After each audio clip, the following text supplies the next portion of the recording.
العيش المصري ترند في أمريكا. الناس هناك واقفة توابير قدام مطاعم عشان تاكل حاجة احنا بنعتبرها عادية.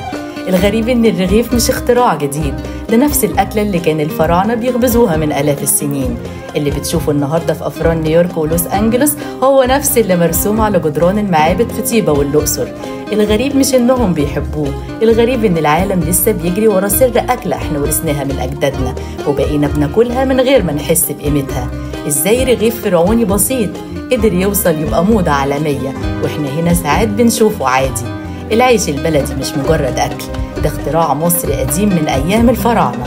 المصري هو أول إنسان يسيب الحبة تخمر ويحولها لرغيف سخن ريحته تملى المكان.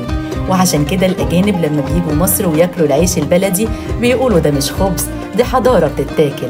الرغيف ده مش مجرد أكل الغلابة، ده سر الحياة. مش صدفة إن المصري يقول عليه عيش. السؤال هنا، إحنا لسه شايفين الرغيف اللي في إيدينا نعمة ولا بقينا بناكله من غير ما نفكر إن ده أعظم اختراع مصري غير شكل الدنيا؟